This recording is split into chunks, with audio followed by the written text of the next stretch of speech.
சக்தி,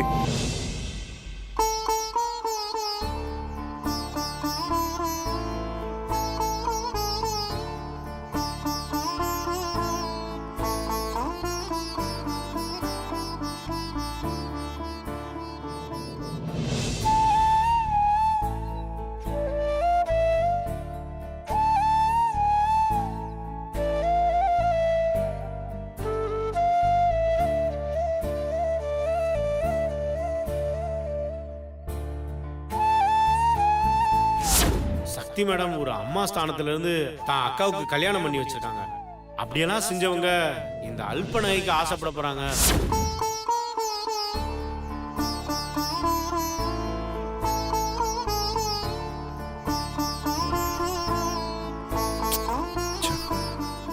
இப்ப கேட்டா நல்லா இருக்காது. ஏற்கனவே நான் அடிப்பட்ட கவலையில் இருப்பா. இன்னொரு நாள் எல்லாம் நார்மலானதுக்கு அப்புறம் கேட்டுக்கலாம். என்ன கூப்பிட்டீங்க? அது ஆமா, நீ இப்ப ஏதோ என்கிட்ட சொல்ல வந்த மாதிரி இருந்தது. அது வந்து ஒன்றும் இல்லை, உங்களுக்கு ஏதாவது வேணுமான்னு கேட்டு போலான்னு வந்தேன். ஓ, நீங்க ரொம்ப டயர்டா இருந்தீங்க, அதான் டிஸ்டர்ப் பண்ண வேண்டான்னு போயிட்டேன். சரி. அம்மா, நீங்க ஏதோ சொல்ல கூப்பிட்டீங்க. அது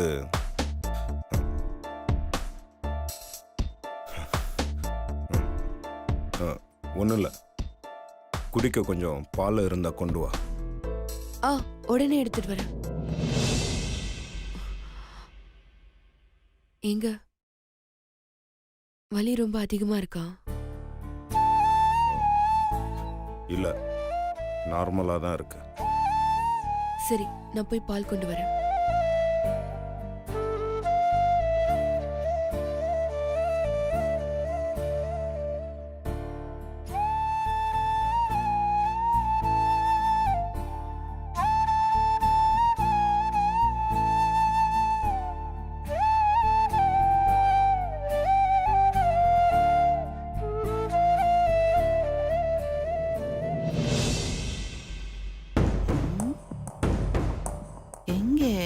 காணோம்.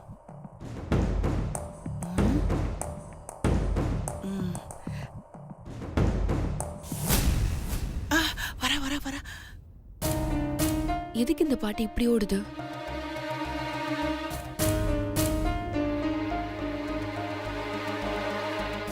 சுபத்ரா, சுபத்ரா, சக்தி வந்துகிட்டு இருக்கா.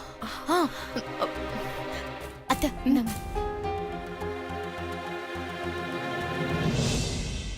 இதுதான் சரியான நேரம் சிவாவை நாம சாகடிக்கிறதுக்கு.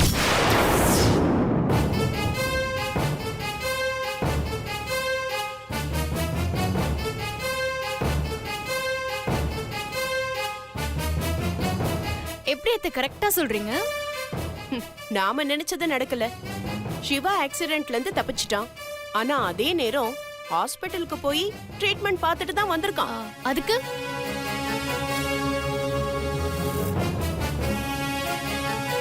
இது சாதாரண பவுடர் இல்ல, ஆர்சனிக் பவுடர். Completely poisonous. இதை இந்த பால்ல கலந்து சிவாவுக்கு கொடுக்க போறேன். இத குடிச்ச உடனே சிவா சாக போறான்.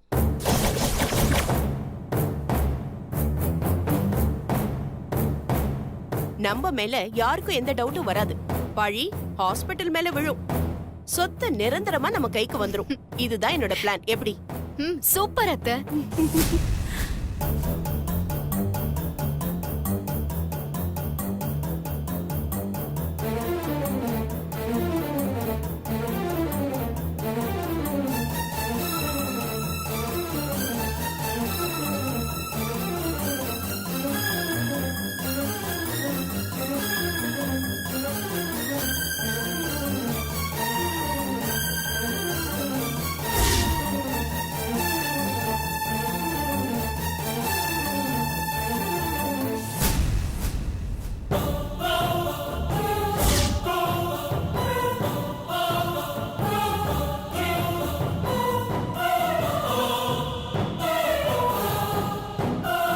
நீங்க போங்க அத்தை.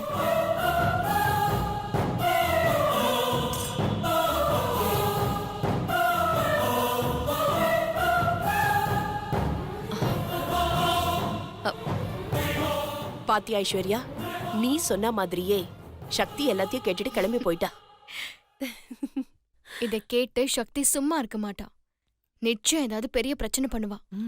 அப்போ நீங்க என்ன பண்றீங்க?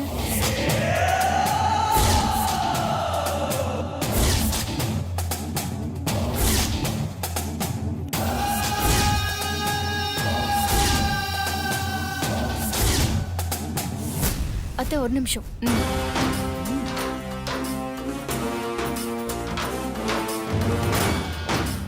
இந்தாங்க அத்தை. இதுதான் என்னோட பிளான். சக்தியை எல்லார் முன்னாடியும் அசிங்கப்படுத்தி கேவலப்படுத்தி இந்த வீட்டை விட்டு வெளியே துரத்தணும். நீங்க போங்க அத்தை.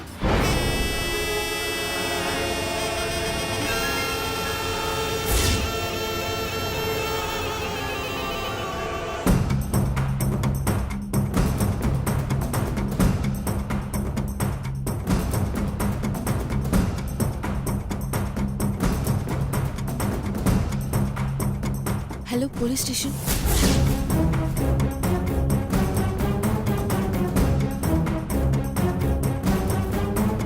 கொஞ்சம் வாங்க சார். Thank you sir. உடனே வாங்க சார். மவள இன்னைக்கு நீ மாட்டினடி.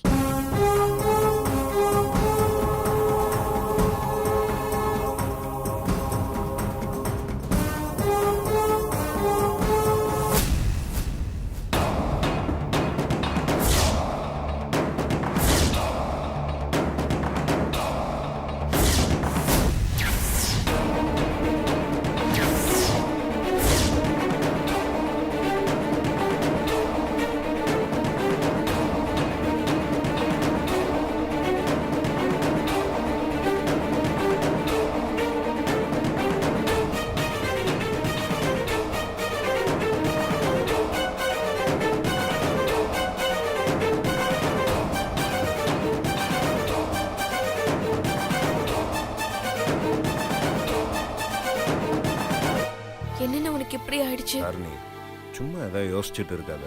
அதுவும் இந்த மாதிரி டயத்திலலாம் இப்படி யோசிக்க கூடாது. சிவா, இந்த பால் சாப்பிடு. அம்மா, நீங்க எதுக்குமா அதெல்லாம் எடுத்துட்டு வரீங்க? அதான் சக்தி கிட்ட இப்ப சொல்லியிருந்தேனே, அவங்க. நான் சக்திய பாக்கலப்பா. நான் நேரா கிச்சன்ல இருந்து வரேன். இந்தா குடி. அந்த பால் அவர் குடிச்சாருன்னா விபரீதமாயிடுமே.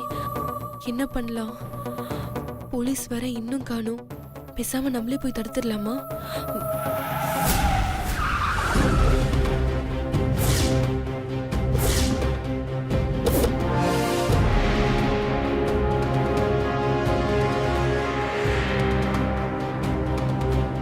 மேடம், இங்க யார் சக்தி? நான் தான் இன்ஸ்பெக்டர். நீங்க தான் ஃபோன் பண்ணி கம்ப்ளைண்ட் கொடுத்தீங்களா? ஆமா சார். வாங்க, மேல தான் இருக்காங்க. வாங்க.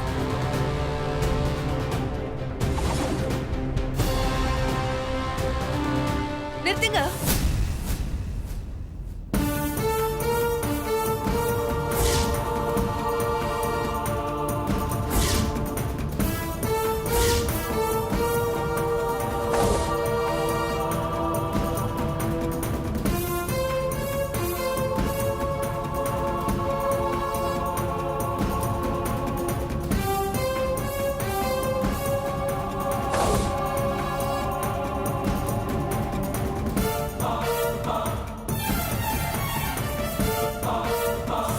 ஏய் இப்ப எதுக்கு போலீஸ் எல்லாம் கூட்டு வந்திருக்க?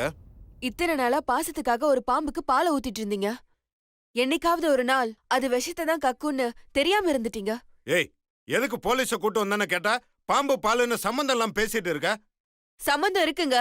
நீங்க குடிக்கிற பால்ல விஷம் கலந்திருக்கு.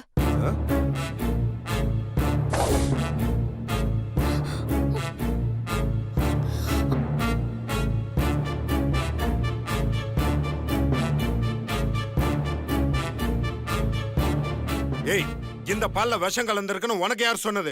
யார் கலந்தா? தோ நிக்கிறாங்களே உங்க அம்மா, இவங்கதான்.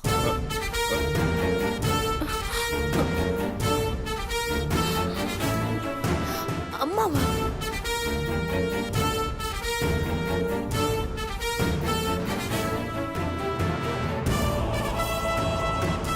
ஏய் எதை வச்சு எங்க அம்மா இந்த பால்ல விஷம் கலந்திருக்காங்கன்னு சொல்ற? என் கண்ணால நான் பார்த்தேங்க.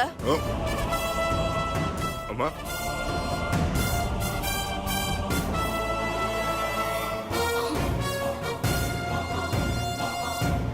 ஏய் எங்க அம்மா எதுக்கு நான் குடிக்கிற பால்ல விஷத்தை கலக்கணும்? எல்லாம் உங்க சொத்துக்காக தாங்க. ஏய் அம்மா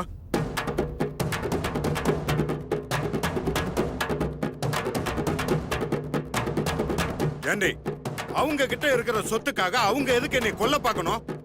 சொத்து அவங்க கிட்ட தான் இருக்கு, ஆனா அவங்க பேர்ல இல்லல்ல. இத்தனை நாளா உங்களை வளர்த்ததே உங்க பேர்ல இருக்கிற சொத்துக்காக தான்.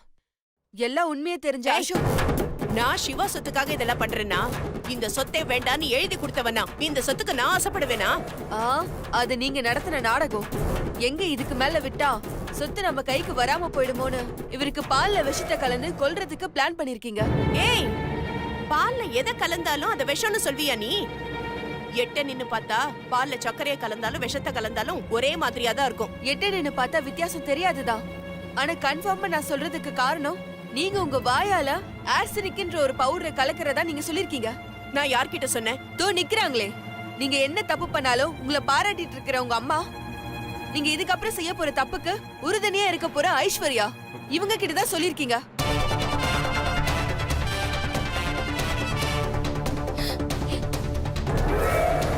சக்தி, நீ அளவுக்கு மீறி போற. நான் இதுக்கு முன்னாடி நிறைய தப்பு பண்ணிருக்கேன். அதுக்காக ஃபீல் பண்ணி என்னையே நான் வருத்திட்டு இருக்கேன். இப்ப அதுக்கெல்லாம் நான் பிராயச்சித்தம் தேடிட்டு இருக்கேன். நீ பிராயச்சித்தம் தேடுறியா இல்ல பிரிச்சு விளையாடுறியான்னு எனக்கு மட்டும் தான் தெரியும். நீ எதுக்கு வந்த, யார் கூட சேர்ந்துட்டு என்ன பண்ணிட்டு இருக்கன்னு எல்லாமே எனக்கு தெரியும்டி. ஏய் சக்தி, நீ என்ன பேசிட்டு இருக்க? எதுக்கு எப்ப பார்த்தாலும் ஐஸ்வர்யாவே குத்த சொல்லிட்டு இருக்க? பாவம் அவ ஏற்கனவே மனசு உடைஞ்சு பழச மறக்கிறதுக்காக தான் அவ இங்க வந்திருக்கா. நீ திரும்ப திரும்ப அவ பழைய வாழ்க்கைய பத்தி பேசி அவளை சாகடிக்க பாக்குற. ஐயோ அக்கா, நீ இப்படியே விட்டேன்னு வச்சுக்கோ, அவ ஒன்னு சாவடிச்சிருவாக்கா. இவங்க 3 பேரோட பிளானே அதான். சக்தி, நீ திரும்ப திரும்ப என்ன சீனிக்கிட்டே இருக்க. நானும் ஓரளவுக்கு தான் பொறுத்து பாப்பேன். ஏய், அதுதாண்டி நானும் சொல்றேன். நீங்க பண்ற பித்தலாட்டத்தெல்லாம் நானும் ஓரளவுக்கு தான் பொறுத்துட்டு போக முடியும். எப்ப என் புருஷன் உயிருக்கே ஆபத்து வருதுன்னு ஆயிடுச்சோ, இதுக்கு மேலேயே என்னால சும்மா இருக்க முடியாது. இன்ஸ்பெக்டர் வந்து 3 பேரையும் அரெஸ்ட் பண்ணுங்க. ஏய், என்னடி விட்டா ஓவரா பேசிக்கிட்டே இருக்க? நான் என் பையன் உயிரை எடுக்க போறேனா? எந்த வீட்லயாவது அம்மா தன் பையன் உயிரை எடுக்க போவாளா? விட்டா இன்னைக்கு சிவாக்கு நடந்த ஆக்சிடென்ட்டுக்கும் நான் தான் காரணம்னு சொல்வ போல. அதுல என்ன சந்தேகம்? அதுக்கும் காரணம் நீங்க தான்.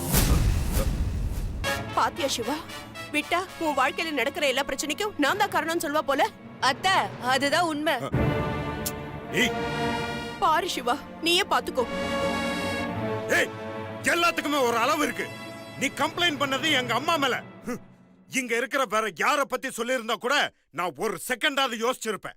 ஆனா நீ எங்க அம்மா மேல சந்தேகப்படுறத என்னால ஏத்துக்கவே முடியாது. ஐயோ, நீங்க இந்த அளவுக்கு உங்களை கண்மூடித்தனமா நம்புறதுதான் உங்க பிரச்சனையே. முதல்ல அதை நீங்க புரிஞ்சுக்கோங்க.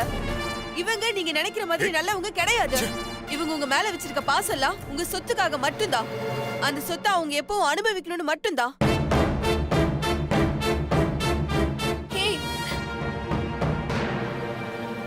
ஏய் சரி, நீ சொல்ற மாதிரி சொத்துக்காக தான் எங்க அம்மா என் மேல பாசமா இருக்காங்கன்னே வச்சுக்கோ. எதுக்காக அன்னைக்கு சொத்தை என் பேர்லயும் உன் பேர்லயும் மாத்தி எழுதுறேன்னு சொல்லணும். அதெல்லாம் விடு.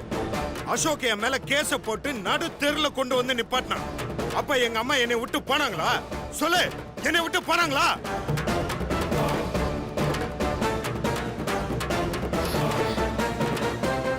நான் எங்கெல்லாம் போனோ அங்க எல்லாமே என் கூட வந்தாங்க. இவ்வளவு ஏன் உன் வீட்டுல வந்து தங்கல?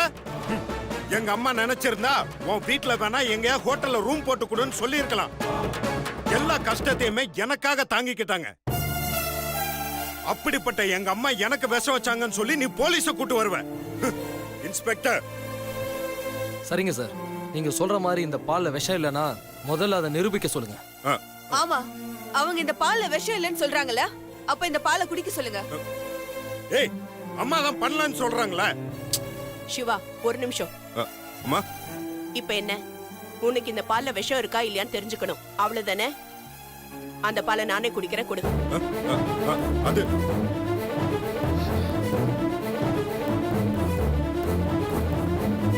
ஒருவேளை அதுல விஷம் இருந்தா நான் இது வரைக்கும் செஞ்சதுக்கு தண்டனையா இருக்கட்டும். பால்ல விஷம் இல்லைன்னா நான் இது வரைக்கும் எந்த தப்பு பண்ணலன்னு அர்த்தம். ஓகே? அம்மா, இவ பேசுறாங்கிறதுக்காக நீங்க ஏமா இதை பண்ணோம்? இல்ல சிவா, கண்டிப்பா நான் அந்த பாலை குடிக்கணும், அப்பதான் எல்லாருக்கும் உண்மை தெரியும். பாலை கொடு. வேணாமா? ஐயோங்க, அம்மா, ஐயோ.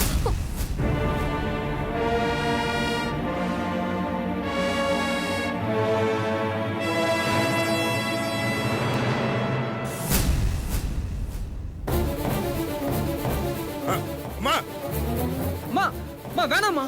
அம்மா,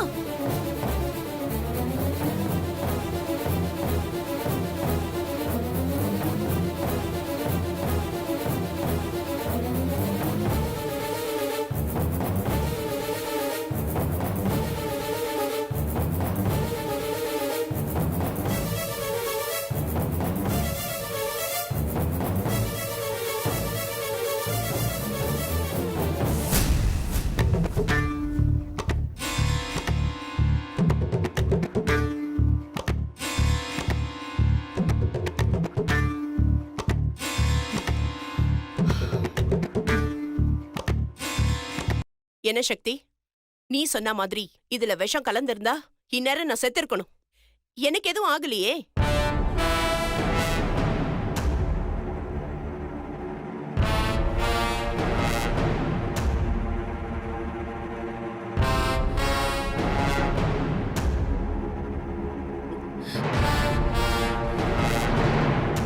இன்ஸ்பெக்டர், இப்ப நீங்க நம்புறீங்களா?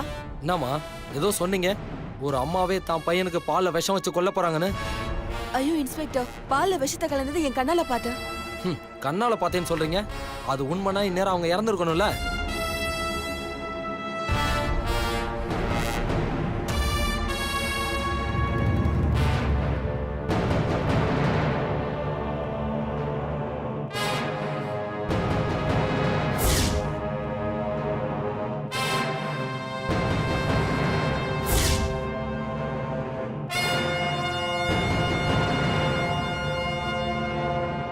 மேடம்,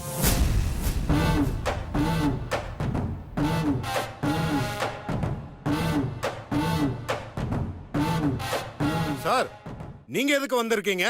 சக்தி மேடம் நேத்து ஆபீஸ்க்கு வந்தாங்க.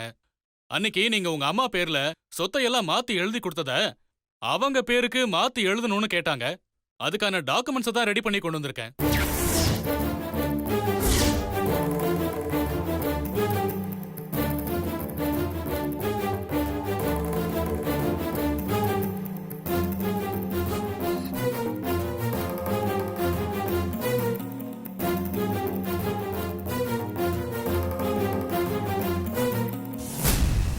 ஹலோ, நான் எப்பங்க இதெல்லாம் உங்ககிட்ட சொன்னேன்?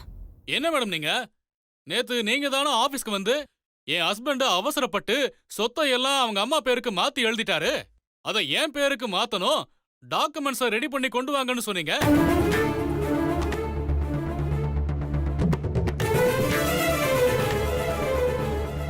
இப்ப வந்து எப்ப ரெடி பண்ண சொன்னேன்னு கேக்குறீங்க? எனக்கு ஒண்ணும் புரியல. நீங்க சொல்லாம உங்க வீட்டு பத்திரத்தை நான் எப்படிங்க ரெடி பண்ணி கொண்டு வர முடியும்? எங்க இந்த ஆள் சொல்றதெல்லாம் நம்பாதீங்க. இந்த ஆள் இவங்க பேச்சு கேட்டுதான் இதெல்லாம் பண்றான். நான் இந்த சொத்துக்கெல்லாம் ஆசைப்பட மாட்டேங்க. நான் இந்த ஆளை போய் பார்க்கவே இல்லைங்க. பாத்தியா சிவா, இப்பதான் நான் பால்ல விஷம் கலந்திருக்கேன்னு சொன்னா. இன்னைக்கு நடந்த ஆக்சிடென்ட்டுக்கும் நான் தான் காரணம்னு சொன்னா. இப்போ வக்கீல் வந்திருக்காரு, அவர் வந்ததுக்கும் நான் தான் காரணம்னு சொல்றேன். ஏமா, நீ சொன்னதை வச்சுதான் நான் இங்க வந்தேன். இங்க நடக்கிறதெல்லாம் பார்த்தா இது என்னவோ சாதாரண கேஸ் மாதிரி தெரியல.